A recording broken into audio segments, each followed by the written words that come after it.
nabi, rasul. Kenapa mereka minta hidayah?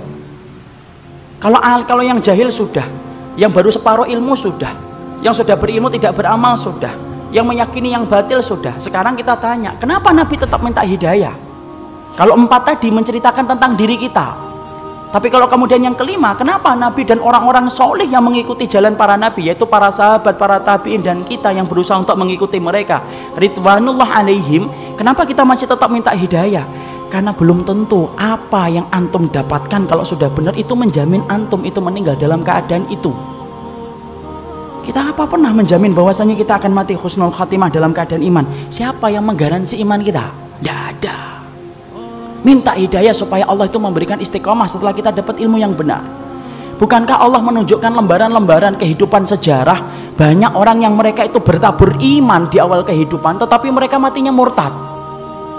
Bal'am bin Ba'urah, apa kurangnya Bal'am bin Ba'urah? Hidup pada zaman Nabi Musa, di mana doanya dikabulkan oleh Allah setiap waktu-waktu yang sempit dan terdesak. Sampai Malik bin Dinar berkata, "Kana mujabud da'wah fi syada'id."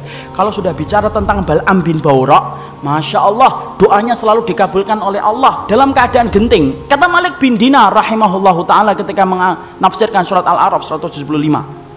Tapi matinya murtad. Rajal Unfuah, sahabat Nabi, dipuji oleh Abu Bakar, dipilih oleh Abu Bakar untuk menjadi delegasi sunnah, mendakwahkan kepada Musailamatul al-Kadzab, matinya beriman, murtad. Ubaidillah bin Jahsy yang pernah menyelamatkan kehidupan agamanya sampai ke Habasyah, ketika Nabi masih di Mekah, ikut di dalam hijrah yang pertama, hijrah yang kedua ke Habasyah, beriman? Tidak, murtad di Habasyah. Kecintaannya minum khamr menjadikan dia murtad. Seorang muadzin yang diceritakan oleh Imam Qurtubi, murtad ketika kemudian tergiur dengan pesona seorang wanita yang dia lihat ketika adzan di tempat yang tinggi. Orang dulu ketika adzan naik ke tempat yang tinggi, melihat seorang wanita begitu cantik turun, ini gentle dia ini, turun, dia katakan dia cinta sama wanita itu. Wanita itu berkata, "Tidak bisa kamu ini, nerima kamu, karena kami Nasrani dan kamu Muslim." Loh, dengan apa saya bisa diterima?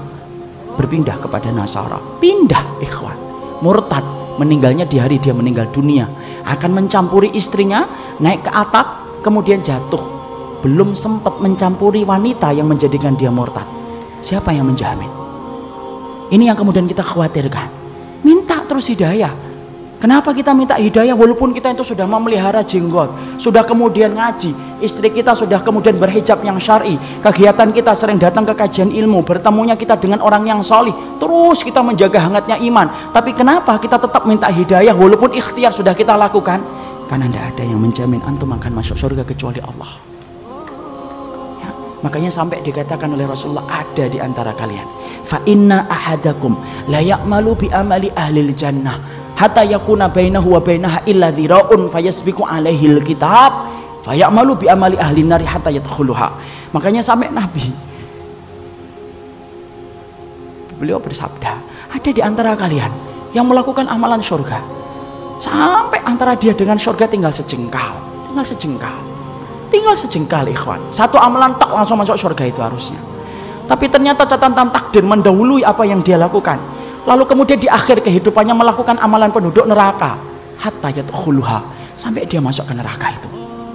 Ada pula yang sebaliknya, fa inna ahadakum la ya'malu bi amali ahli nar hatta yakuna bainahu wa bainaha illa dhira'un fayasbiqu alaihi alkitab fayamalu bi amali ahli jannah hatta yadkhuluha. Nabi kemudian berkata sebaliknya, ada pula di antara kalian yang melakukan amalan penduduk neraka terus sampai antara dia dengan neraka tinggal sejengkal tak, kata Nabi. Tetapi catatan takdir mendahului apa yang dia lakukan. Dia melakukan amalan penduduk surga sebelum meninggal dunia, lalu kemudian Allah masukkan ia ke dalam surga. Antum tahu Usairim bin Abdul Ashhal?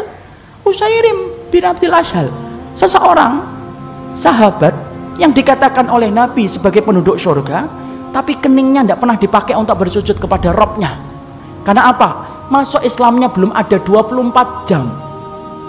Ketika dia masuk Islam mengucapkan syahadat, dia bertanya, sholat? Belum waktunya sholat. Apa yang saya lakukan? Ayo berjuang bersama Rasulullah.